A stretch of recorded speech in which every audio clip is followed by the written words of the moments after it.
이게 뭐냐면 구약에 있어서는 성전 중심의 예배가 이루어지잖아요. 그러니까 성전 중심의 예배라는 것은 어떤 이 형식적인 것에 치우칠 가능성이 있었다라는 거예요. 그러니까 예배는 성전 안에서만 드려지고 또 성전 밖을 나갔을 때는 신앙인들이 하고 싶은 대로 삶을 살아가는 거.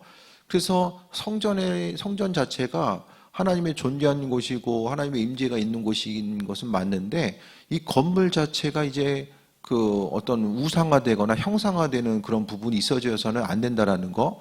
그리고 그 이스라엘 민족들의 그 신앙 자체가 너무나도 이제 형식화되고 제도화되는 것에 대해서 경계하면서 말씀하고 있고, 또 한 가지는 이제 이스라엘 민족들이 포로기 기간 동안 돌아와서 이제 성전 짓는 데 중심을 두잖아요.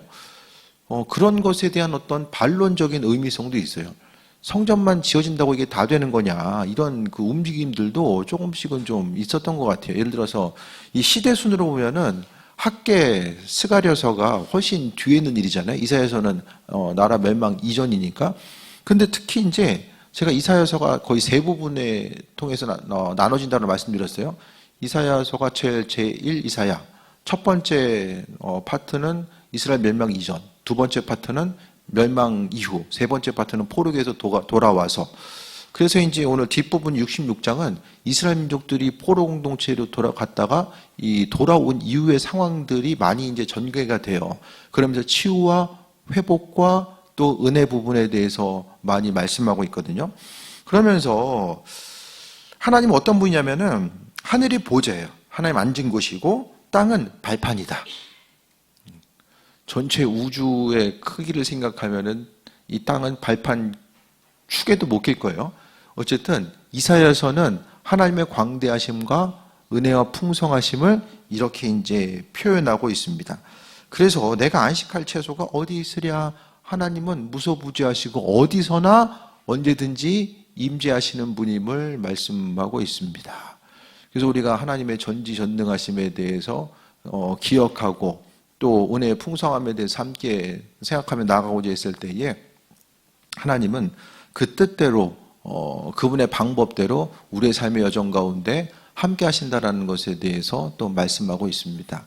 그래서 우리가요 항상 하나님에 대해서 볼 때도 내 생각과 관점, 내 시야 그 가운데서 하나님 이해하는 경우가 많이 있잖아요. 근데 하나님 일하심 자체가 때로는 이해되지 않는 부분들도 얼마나 많이 있습니까? 소소한 그 기도의 제목 가지고 나아갈 때도 애들 시험 때문에 있으면 주님 시험 좀 잘 보게 해주세요. 근데 기도했는데 시험 성적 날라오는 거 보면은 이 기도를 더 해야 되는가? 이런 생각들.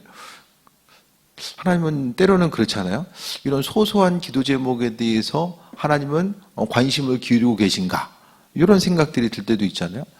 그런데 하나님의 광대하심 우리는 아무것도 비춰주신 만큼 아는 거고요. 중요한 것은 하나님의 선하심 자체가 무엇인지를 우리에게 비춰주시는 거죠. 그러니까 그분께서는 항상 우리에게 선한 방향으로 우리가 기도한 것보다 더 우리 자신의 사정과 형편을 알고 계시고 또 우리는 보여지는 것만 보지 그 이외의 것들은 못 보잖아요. 앞으로 전개될 상황들에 대해서 우리는 모릅니다. 항상 우리는 A가 있으면 B가 있고 B가 있으면 C가 있어야 되는데 이런 전개 과정 이것만 보면서 이제 간구하게 되는데 하지만 우리가 시간이 지난 이후에 보면은 어쨌든 하나님의 방법들 내 방법이 아니라 하나님께서 하나님의 방법대로 나의 삶을 이끌어가고 계신 것을 보게 되면 하나님 온 우주에 풍성하시고 또 역사하신 하나님의 손길과 일하심에 대해서도 우리가 발견할 수 있게 됩니다. 그러면서 2절 보면은 나 여호와가 말하노라 내 손이 이 모든 것을 지었으므로 그들이 생겼느니라. 눈에 보이는 모든 것들은 다 하나님이 만드셨대요. 입술로 선포하셨다라고 말씀하셨고 또 손으로 그분이 한 가지 한 가지를 또 지으셨다라고 말씀하고 있습니다. 그 눈에 보이는 선한 것들 그 모든 것들이 하나님께서 지으셨다는 거예요. 지었다는 건 뭘 이야기합니까? 더 주인 되심을 이야기하는 거죠. 하나님이 주인 되심에 대해서 말씀하고 있어요. 모든 것들 이 악한 영도 어떻게 됩니까? 하나님이 허락한 그 내에서만 움직이는 거죠. 그 사무엘서에 보면은 이제 사울이 사무엘을 그 지옥 이렇게 땅으로부터 이렇게 불러 올리는 내용들, 땅으로부터 불러 올리는 내용들이 나오잖아요. 이게 뭐냐 도대체 성경적으로 보면은 되게 고민될 수밖에 없거든요. 뭐 여러 가지 것들이 있겠지만 뭐 어쨌든 이 사단 역사인데 그 부분 가운데서 하나님은 또 이제 사단도 피조물이잖아요. 그러니까 하나님의 허락하심 내에서만 움직인다는 거죠.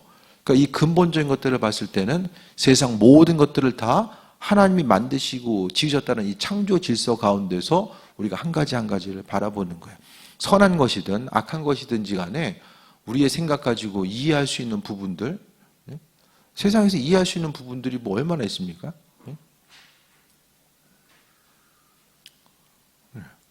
뭐 정치 경제 움직여진 거 보면은 참 뭐 아이러니라는 게 뭐 책에만 있는 게 아니라 인생 살아가는 것 자체가 참 아이러니한 일들이 얼마나 많이 있습니까? 이 눈에 보이는 것도 일일이 설명하기 힘든데 보이지 않는 세계를 우리가 바라보면서 설명하려고 하는 시도 자체가 참 쉽지 않을 수밖에 없는 거죠. 하지만 중요한 것은 성경은 그 처음부터 끝까지 아주 시종일관 말씀하고 있는 건 하나님이 모든 것을 만드셨다라는 거. 그래서 우리가 그분 안에서 이 창조 질서 가운데 하루하루의 삶을 살아가고 있음을 생각한다면 때로는 좀 이해되지 않는 부분이 있다라고 할지라도 이해 안 되는 부분이 있으면 우리 어떻게 됩니까? 너무 이해하려고 기운 빼지 마세요. 때로는 하나님께서 그분의 뜻을 비춰주기 전까지 너무 이렇게 이해하려고 하면은 더 힘들어지는 경우들도 있지 않아요? 그냥 말씀 그대로의 하나님 창조하셨으니까 그 창조 질서 가운데 우리가 살아가고 있음에 대해서 고백하고 주님께서 그분의 뜻과 인도하심을 비춰주실 때까지 기쁨과 감사함으로 나아가는 것. 그래서 성경은 우리에게 신앙 여정 가운데 인내가 중요하고 인내가 구비되어야 됨 또한 말씀하고 있어요. 그래서 본문 가운데 보면 2절 보면 하나님의 돌보는 사람들을 말씀하고 있어요. 마음이 가난한 자. 마음이 왜 가난합니까? 세상 보여지고 들려지는 어떤 것이 아니라 마음이 가난하다라는 것은 뭐냐면 내 안에 있어서의 갈급함이 오직 그리스도 예수 주님 되는 거야. 그래서 전도할 때도 마찬가지거든요. 먹고 사는데 아무 근심 걱정도 없고 기도 제목이라든지 뭐 개중에 그런 사람들이 있어요. 일생 살아가면서 아무런 기도 제목도 없고 아쉬울 것도 없는 사람들이 분명히 존재합니다. 근데 그들에게 있어서는요, 주님이 필요한 이유 자체가 별로 없어요. 각자의 잘 생각해 보세요. 기도 제목들이 있으니까 또 기도도 하고 예배도 참석해서 주님께 갈급한 마음 가지고 나아가게 됩니다. 우리의 삶을 통해서 항상 갈급함의 문제. 오늘 장인어른을 만났는데 교회 권사님이 문제가 생겨가지고 안 나오던 새벽 예배 나와가지고 열심히 기도한다고 이렇게 얘기하시더라고요. 평상시에 새벽 예배 나오는 건 참 괜찮은데 문제 생겨가지고 새벽 예배 나오기 시작하면 담임자 입장에서도 상당히 부담스럽습니다. 그 갈급함의 문제가 얼마나 갈급하길래 이렇게 새벽에 와서 이렇게 졸린 눈을 비비면서 이렇게 기도하시나. 차를 타고 오면서. 그럼 같이 참 이렇게 옆에서 기도하는데 나몰라라 할 수는 없잖아요. 그럼 같이 이게 참 이렇게 마음 졸이면서 기도해야 되는 이런 순간들이 있으니까. 어쨌든 우리가 어려운 일이 있을 때나 마음속에 정말 주님을 경험하고 나아갈 수 있는 것. 그 마음이 가난하다라는 것은 그리스도 예수 주님을 배제한 이후에 내가 어떤 존재인지를 아는 거죠. 예수님 없이 우리 10년 가운데 끝까지 남길 수 있는 것은 남을 수 있는 게 뭐가 있습니까? 아무것도 없어요. 시간 지나면 다 사라집니다. 그래서 마음이 가난하다라는 것은 예수님을 향할 갈급함이 있는 존재. 그래서 삶을 살아감에 있어서 예수님이 없어도 전혀 문제도 없고 인생에 갈급함도 없고 그럼 그리스도 예수 주님 필요 없는 거죠. 그리고 심령에 통회하며 마음이 통회한 심령 누가 가질 수 있습니까? 죄가 죄인 줄 깨달아 아는 사람. 그 사람이 이제 통회하는 사람이죠. 우리는 기본적으로 죄에 대해서 아주 너그럽습니다. 내 죄에 대해서. 다른 사람 죄에 대해서는 안 그래. 내 죄에 대해서는 상당히 너그럽습니다. 어떠세요? 죄 지었음에도 불구하고 안 진 척 살아가고. 근데 통회한다는 것은 하나님 싫어하시는 게 죄이기 때문에 내가 죄를 지었을 때에 주님과의 관계성이 문제가 생기니까 그 죄에 대해서 통회하는 심령을 갖게 되는 거예요. 우리가 죄의 문제를 가지고 하나님과 나와의 관계성이 없으면은 이 죄를 지어도 사람이 마음에 통해하는 것들, 그럴 것을 가질 이유들이 별로 없어져요. 잘 느끼지 못합니다. 그런데 이 죄에 대해서 문제가 되는 것은 예수님 때문에 그렇거든요. 예수님이 죄 때문에 십자가에 달리시고 죄 때문에 고난당하셨잖아요. 우리가 이렇게 십자가 보다 보면 맨날 보다 보니까 그냥 십자가 그런가 보다 하는데, 주님 당시의 십자가는요, 사람이 십자가라는 것을 입에 담는 것조차도 부담스러워했습니다. 그 형벌 자체가 너무나도 고통스러웠고 끔찍했기 때문에, 그리고 가정 내에서 뭐 십자가 가족 중에서라든지 친척 중에서 십자가형을 받은 사람이 있다? 이거 자체는 이게 저주의 상징처럼 느껴졌다라는 거예요. 그러니까 죄 때문에 주께서 돌아가셨는데 그 죄의 문제를 내가 민감하게 반응하지 아니고 계속 죄 짓고 나아가는 그런 부분이 통해하는 것. 그러니까 마음의 죄가 어떤 의미인가? 그러니까 죄는요, 나 한 사람의 문제가 아니라 죄는 주변의 관계와 연결되고요, 하나님과의 관계성 가운데 이게 연결이 됩니다. 그래서 죄 때문에 통해하는 마음을 갖는 것은 죄가 죄인 줄을 깨달아 알고 나아가는 것에 있어서의 중심은 바로 하나님 마음을 아프시게 해드리는 것에 대해서 마음에 이 생각이 있게 되고, 그것이 심령에 통해하는 것, 이 죄의 문제 때문에 그렇다는 거예요. 그러니까 그리스도 예수에 대한 갈급한 마음, 마음의 죄에 대해서, 그러니까 예수님이 내 안에 계시니까 심령에 통해하는 마음 또한 있게 된다는 거예요. 그리고 내 말을 듣고 떠는 자, 하나님 말씀에 떠는 자는 누구입니까? 하나님의 권위를 인정하는 사람. 그리고 내 말을 듣고 떠는 사람은 누구입니까? 말씀에 순종하는 사람이죠. 순종하는 사람. 하나님 말씀에 순종하는 사람이 떠는 삶이죠. 그래서 우리가요, 이 성경 말씀도 마찬가지잖아요. 하나님 말씀이 이 기준이고 자입니다. 우리의 신앙 상태를 점검해 볼 수 있는 이 자의 역할을 하거든요. 그러니까 말씀을 보지 않으면 어떤 현상이 나타나냐면 이 나름대로의 신앙생활을 하게 됩니다. 이 나름대로의 신앙생활이 우상숭배이고 또 이단과 다를 바가 없이 신앙생활을 하게 된다는 거예요.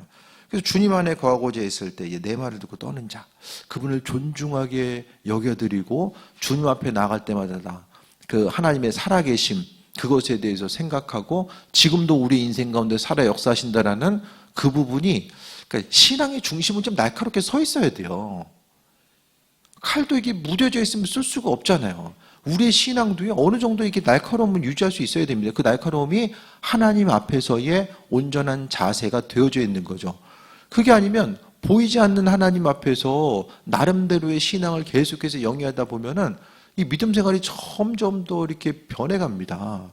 원래 주님을 따랐었던 이 원형의 모습보다 계속해서 이게 변해가고요. 나중에는 이게 변했음에도 불구하고 변한지를 잘 모르면서 살아갈 수밖에 없어요. 그래서 하나님은요, 마음이 가난하고 심령에 통해하며 내 말을 듣고 떠는 자 그 사람은 내가 돌보려니와, 하나님과의 관계성 가운데 내가 죄인임을 깨달아 알고 그분을 존중하고, 그러니까 하나님이 소중한 거예요. 인생을 통해서 그분을 가장 소중한 존재로 여길 줄 아는 사람, 그러니까 하나님을 창조주로서 대할 줄 아는 사람을 하나님께서는 그 한 사람 한 사람을 돌보신다라고 말씀하고 있습니다. 그래서 무엇을 하든지 간에 주님 때문에 하고 안 해도 주님 때문에 안 하는 것. 그래서 주님의 말을 듣고 떠는 자. 하나님 말씀 들으면 어떻습니까? 마음의 움직임과 좀 요동함이 있으십니까? 말씀 듣고 나서 마음이 떨림이 있거나 요동함이 있거나 아니면은 삶에 있어서 어떤 변화의 의지가 생긴다거나 어떠세요?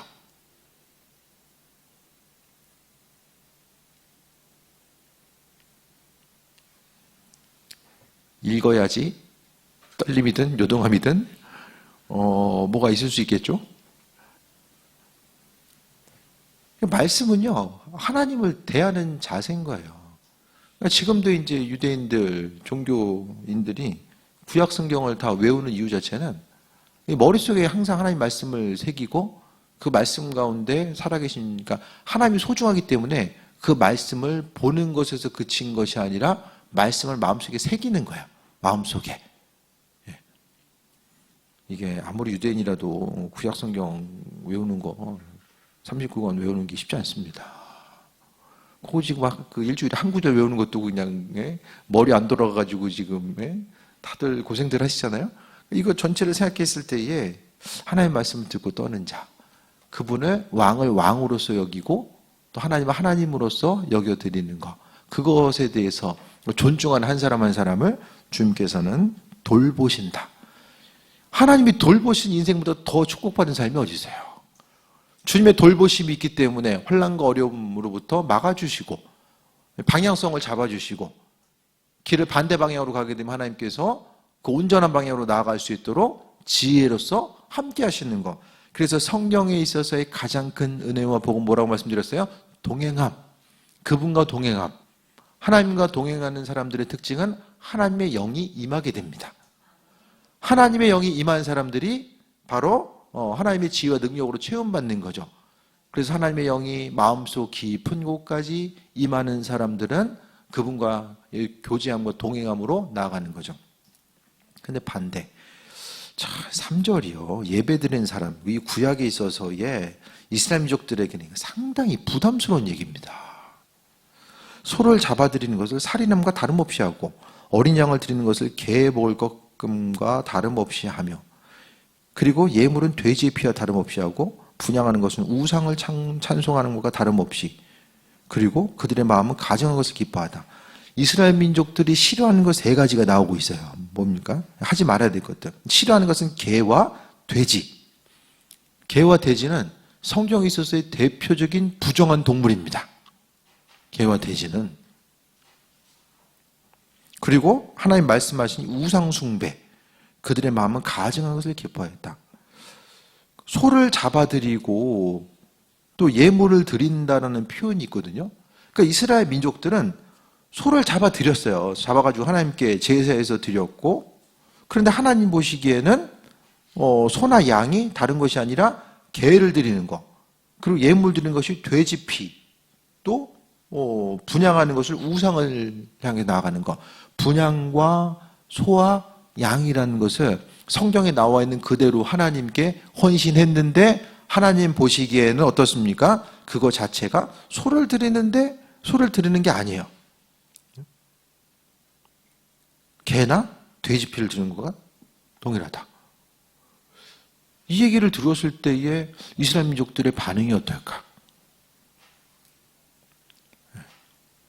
반응이 어떨까? 소 잡아드렸는데 하나님의 받으시는 것은 개 잡아드리는구나.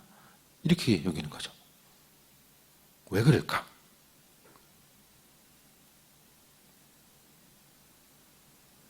그게 이제 2절과 연결돼서 볼 수 있는 거예요. 마음이 가난하질 않아. 하나님 향할 갈급함이 없어요. 주님 아니더라도, 하나님 아니더라도, 하나님 아니면 저기 뭐 바알이나 아세라 가가지고 뭐 우상숭배하면 되니까, 하나님보다 더 중요하게 여기는 것들이 있었고, 심령에 통해하는 것, 죄를 지어도 죄가 죄인지를 인식을 하지 못하는 거예요. 왜 그렇습니까? 100명 중에 나 혼자 죄 지면, 이거 죄구나라는 거 아는데, 100명 중에 50명 이상이 죄 짓고 있어. 그러면은 죄가 죄인 줄 모르는 거예요. 교회 가운데서도 100명 모이면은 50명이 신앙의 본질로서 벗어나 있어. 50명 이상이. 그러면은 이 사람도 이러고 저 사람도 이러니까 어떻습니까? 이게 죄가 죄인지를 모르고 말씀으로 벗어나 있다는 사실을 잘 못하는 거예요. 이게 대중 가운데 이 심리가 휩쓸려서 말씀의 본질과는 전혀 상관없는 것으로 이제 흘러나가는 모습들이 나오는 거죠. 그리고 내 말을 듣고 떠는 사람. 하나님에 대한, 그러니까 예배 드리는 자의 자세가 하나님 없이도 아무런 갈급함이 없고 죄를 지어도 죄가 죄인 줄 깨달아 알지 못하고 또 하나님을 존중하는 마음이 없었다라는 것. 이것을 통해서 이렇게 하나님께 나아가는. 근데 이런 상태에 있는데 하나님께 예물은 드려. 왜 그렇습니까? 왜 드렸을까요? 제사에 왜 참여했을까요? 첫 번째, 다신적인 생각들. 많으면 좋아. 많으면. 급하면 급한 대로 그냥 하나님 찾고 부처님 찾고 그냥 많으면 많은 대로 급하니까 찾는 거예요. 이들의 생각은 신은 많을수록 좋아. 꼭 하나님이 한 분이어야 돼? 이런 생각을 가진 거예요. 뭐든지 많은 게 좋다라는 생각을 한 거죠. 가톨릭에서는 하나님도 있고 예수님도 있고 성령님도 있고 마리아도 있고 거기다가 성인들도 있고 많으면 많을수록 좋은 거예요.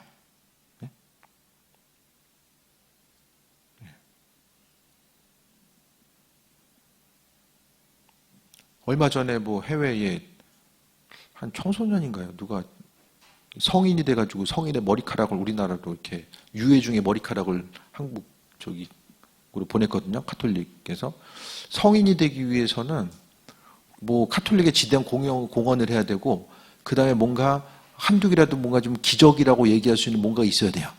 근데 뭐 그런 비슷한 게 있었나 봐요. 그래서 이제 성인으로 지정이 됐어요. 지금도 뭐 성인은 계속해서 늘어나요.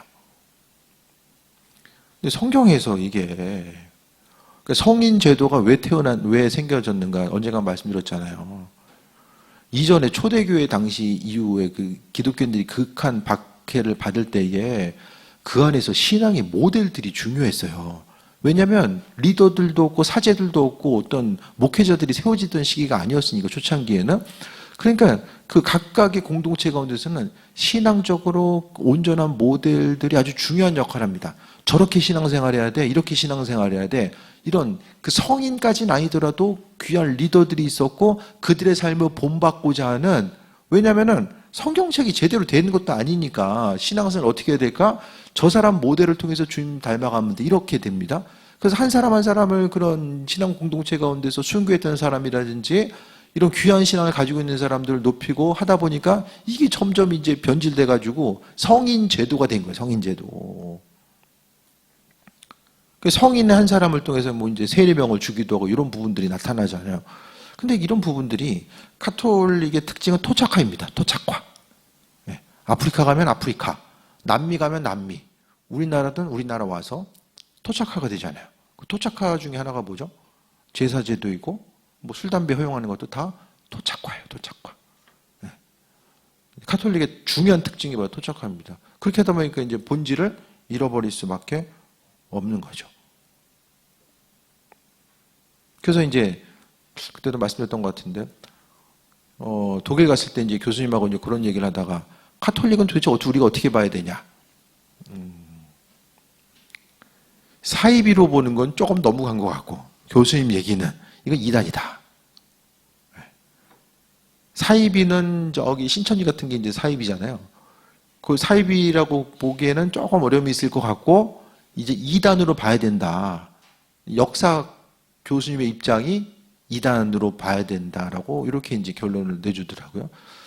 그러니까 어쨌든 우리가 이제 주님께 예배하고 나아감에 있어서 이 신앙의 본질적인 자체, 그러니까 예배하면서 가장 하나님이 중요하게 보시는 것은 예배자의 마음이 어떤가. 이 마음이 온전해 있으면요, 예배자의 마음이 온전해 있으면은 주님께 드리는 그 예배의 중심 자체가 온전히 세워질 수밖에 없죠. 주께 수고하고 헌신하고 마음의 중심을 드리는 예배를 드릴 수밖에 없다라는 거예요. 마음이 온전히 세워져 있으면. 그 마음이 세워져 있다는 것은 무엇입니까?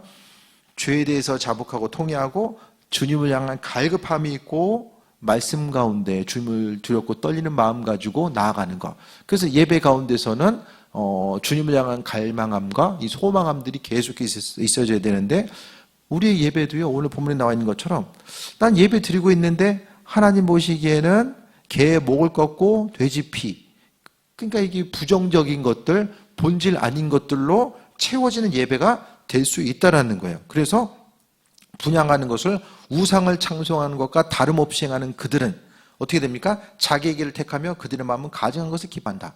기뻐하는데 가증한 것을 기뻐한대요. 예배 가운데 있는데 가증한 것을 기뻐한대요. 주님 상관없는 것들을 기뻐하는 거죠. 인생의 가장 기쁨의 순간.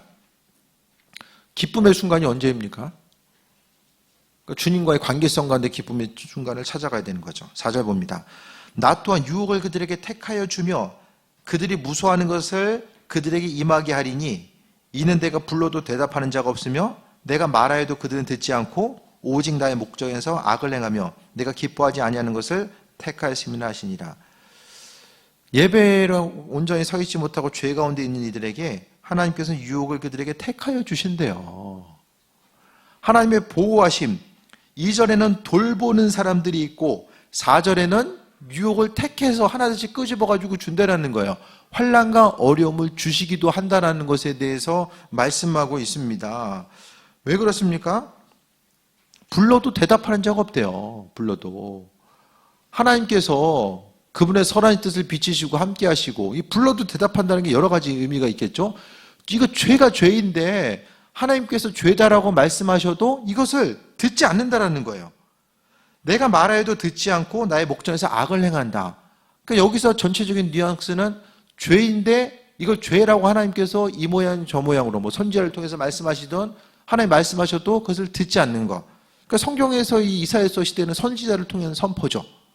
개별적으로 들을 수는 없으니까 선지자를 통한 선포가 이루어지는 것이고, 이 시대 가운데서는 하나님 기도하는 이들에게 하나님의 방법과 뜻, 그분의 선한 뜻을 비춰주고 계시는데요. 불러도 대답하는 자가 없다. 죄 짓지 말라고 말씀하셔도 대답하는 자가 없고, 또 오직 악을 행하는 사람. 성경에서의 전제 조건은 하나님 말씀하신다. 하나님과 우리와의 관계를 이루어가는 핵심 조건은 말씀하신다. 또 우리는 들을 수 있다는 것을 전제로서 이야기하고 있죠. 그래서 주님께서 우리에게 말씀하실 때에 이거 해야 돼, 이거 반드시 지키고 행해야 돼 라고 말씀하신 것들이 있고, 이거 하면 안 돼 라고 말씀하신 것들이 있거든요. 이 순간순간이, 그러니까 우리가 내가 듣고 싶은 대답을 듣고자 할 때는 아주 간절해요. 근데 하나님께서 말씀하시고자 하신 것들을 우리가 정말 듣고자 하는가? 주님 이거 이렇게 할까요? 저렇게 할까요? 간절하게 듣고 싶어 하세요. 근데 주님께서 우리에게 이거 해야 될 것, 하지 말아야 될 것에 대해서 마음 주셨을 때에 그것에 대해서도 정말 기대하는 마음을 가지고 기다렸다가 그대로 움직이고 반응하는가? 주의 음성 듣다 보면 이렇게 어려울 수도 있고, 또 어떤 선택의 요소가 주어졌을 때에 고난이 다가올 수도 있거든요. 근데 우리가 정말 주님을 향한 이 갈급함, 내가 기뻐하지 않은 것을 택한다. 그럼 전제 조건은 앞서 얘기했던 것처럼 하나님 말씀하셔야지만이, 뭘 기뻐하시고 뭘 원하지 않는지를 말씀하셔야지만이 우리가 선택할 수 있잖아요. 하나님 계속 그분 우리에게 알려주신다는 거예요. 근데 악이라는 것은 무엇입니까? 주님 기뻐하지 않는 것들을 선택하는 것이 악입니다. 그런 사람들에게 하나님께서 유혹을 택하여 주신다. 그러니까 이 모든 것들이 예배와 연결되고 예배자와 연결이 됩니다.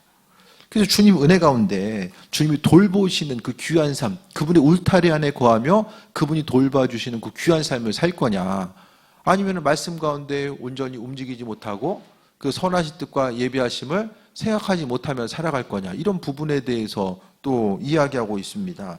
그래서 4절에 보면은 어쨌든 하나님은 그들에게 택하여 유혹을 그들에게 택하셔 주신다. 그들이 누구입니까? 하나님의 백성이잖아요. 근데 하나님의 백성임에도 불구하고 귀를 막고 있는 하나님의 백성들에게 이와 같이 택하신다. 결국요, 이사야 66장은 최종적으로 이스라엘 민족들, 하나님 나라의 왕국과 하나님이 열방을 구원하시고 회복시키심에 대해서 선포하고 있거든요. 회복의 역사가 이게 전체적인 주제예요. 근데 이 회복을 이야기함에 있어서 먼저 죄가 죄인 줄 깨달아 알고, 버릴 것은 버리고 취할 것은 취하고 주님의 음성 따라 움직이고 반응하고 선택함이 있어져야 되는 거, 그 이후에 나머지 축복도 주어지고 온전한 회복의 역사들도 나타날 수 있기 때문에 이와 같이 말씀하고 있어요. 그래서 우리의 삶을 통해서 수고하고 헌신하는데 정말 주님 원하시는 마음의 갈급한 심령, 죄를 통회하고 갈급하고 아버지 앞에 두렵고 떨리는 마음 가지고 온전함으로 서지 않으면 나도 모르는 사이에 주님 말씀하셔도 알아듣지 못하고 깨우치지 못하고 뭐가 뭔지를 깨달아 알지 못하는 이 지혜가 없음으로 인해서 그냥 악을 행하고 있는데 내가 주님 기뻐하신 대로 행하고 있겠지. 이게 가장 큰 어려움이거든요. 스스로를 정확하게 하나님 말씀 가운데 비춰보지 못하면 어려움이 있는 거예요. 그렇다고 해서 하나님이 뭐 징계할 때마다 그 잘못 있을 때마다 계속해서 바로바로 징계하지는 않잖아요.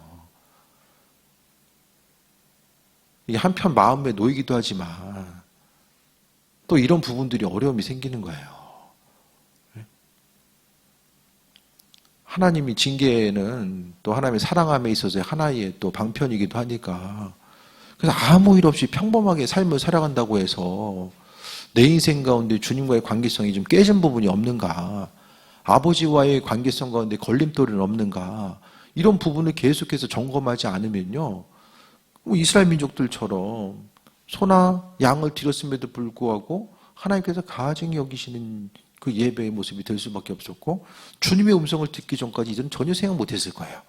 내가 드린 것을 하나님께서 기뻐하지 않는다라는 거. 가인도 그랬잖아요. 드리고 나서 하나님 받지 않는 것에 대해서는 전혀 생각을 못했어요. 그러니까 결국 예배자에 있어서의 마음의 중심과 생각, 하나님 어떤 사람들의 예배를 받으시는가? 계속 강조드리지만은 심령이 갈급한 사람, 그리스도 예수를 체험받고자 갈급한 사람, 세상이 주는 것이 아니라 주님 허락하신 은혜가 무엇인지를 깨달아 알고 예수님으로 인해서 갈급한 심령, 그리고 말씀대로 살아가려고 하는데도 여전히 죄 가운데 걸려 넘어지는 스스로의 모습을 생각할 때마다 죄에 대해서 자복하고 다시는 동일한 죄를 짓지 않으려고 하는 이 통회하는 심령, 내가 계속해서 죄 짓게 되면 주님의 십자가의 사건 가운데 그것에 대해서 무시하고 또 그 은혜를 온전히 망각하는 삶을 살 수밖에 없기 때문에 죄를 통회하고 결정적으로 주님 앞에 떠는 자. 그래서 지난 시간도 좀 말씀드렸던 것처럼 하나님을 좀 두려워할 줄 아는 신앙이 되었으면 합니다. 하나님의 공의, 그래서 주님을 높이고 주님 두려워하는 마음 분명하게 있어줘야 돼요. 그게 아니면 어느 정도의 그 마음이 있는 사람들은요, 죄가 있어도 그 선을 넘지 않아요. 넘지 않으려고 힘씁니다. 근데 이 선이 넘어가는 순간 이 물이 홍수가 넘쳐가지고 뚝이 무너지면요, 그냥 한순간에 모든 것이 다 없어지잖아요. 뚝 무너지면 끝입니다. 다시 뭐 회복하는 것 자체가 너무 힘들 수밖에 없어요. 그래서 우리의 삶의 모습이 주님 보시기에 합한 삶을 어떻게 살아갈 수 있을까? 다시 한번 좀 돌아보고, 오늘 본문 가운데서는 하나님의 은혜 가운데 온전한 예배를 어떻게 드릴 수 있을까?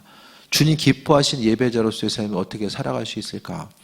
예배만 주님 기뻐하신 상태로 드려도, 그러니까 동일한 장소에서 예배를 드려도 각각 우리 공동체의 예배를 드리면서도 우리 각자 개개인 한 사람 한 사람의 또 예배를 드리는 거거든요.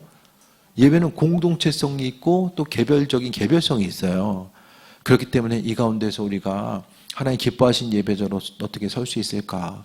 매번 드려지는 예배, 그 예배 가운데 우리가 어떤 마음을 가지고 서야 되는가, 이런 부분에 대해서 다시 한번 돌아보시고, 동일한 하나님 앞에 예배를 드렸을 때 그 예배를 통해서 하나님을 기쁘시게 드린 예배가 아니라 오히려 책망받을 수밖에 없었던 이스라엘 민족들의 안타까운 상황들에 대해서 다시 한번 돌아보고, 결국 66장 1절에 보면은 땅은, 하늘은 보좌고 땅은 발판이라는 거, 이 얘기를 처음에 왜 했을까? 뒤에 구절들과 연결해서 보면 이스라엘 민족들이 온전히 예배를 드리든 안 드리든 하나님은 창조주 되시고 광대하시고 온 우주 가운데 풍성하신 분이 그분이라는 거예요. 하나님이 누군지를 온전히 깨달아 알고 내가 그분을 높이든 안 높이든 그분은 하나님 되신데, 피조물로서의 우리의 삶을 온전히 풍성하고 의미 있고 목적이 분명한 삶을 살아가는 것은 창조주 하나님을 하나님으로 대하고 그분과의 관계성 가운데 승리하는 삶이 바로 이 땅 가운데 의미와 목적과 기쁨과 소망함이 넘치는 귀한 삶을 살아갈 수 있는 방법임을 이야기하고 있고, 그 중심 가운데 예배가 있다는 것을 오늘 이사야서를 통해서 말씀하고 있습니다. 하나님의 뜻 가운데 강건함 누리며 우리가 드려진 이 예배, 우리도 예배 시간이 좀 기다려지고 아버지도 이 예배 시간에 주목하시고 하나님의 사랑하는 백성들과의 온전한 관계를 만들어갈 수 있는 이 존귀한 시간, 이것이 바로 우리 예배 공동체의 귀한 예배 시간이 되었으면 합니다. 기도합니다. 아버지의 사랑에 감사드립니다. 모든 것이 다 주님의 은혜입니다. 하나님을 하나님으로서 여기고 창조주 하나님을 향해서 나아갈 때마다 은혜 위에 은혜 더할 줄 믿습니다. 하나님의 일하심을 우리 이성과 생각 가지고는 온전히 다 이해할 수가 없습니다. 주님, 하지만 한 가지 분명한 것, 말씀을 통해 약속하신 하나님은 선하시고 사랑과 은혜와 자비의 은총이 풍성하신 분이라는 그 사실입니다. 은혜로 임하여 주시고 우리를 긍휼히 여겨주시며 우리의 사정과 형편 모든 것 주님 아십니다. 하나님의 방법대로 채워주시고 어둠 가운데서도 빛으로 비춰주시고 방향성을 잡아주셔서 우리의 믿음 더욱더 견고하게 하시고 주님 원하시는 기뻐하시는 온전한 삶을 살게 하여 주옵소서. 날마다 승리하게 하시고 풍성함의 역사로 인도하여 주옵소서. 예수님의 이름으로 기도드립니다. 아멘.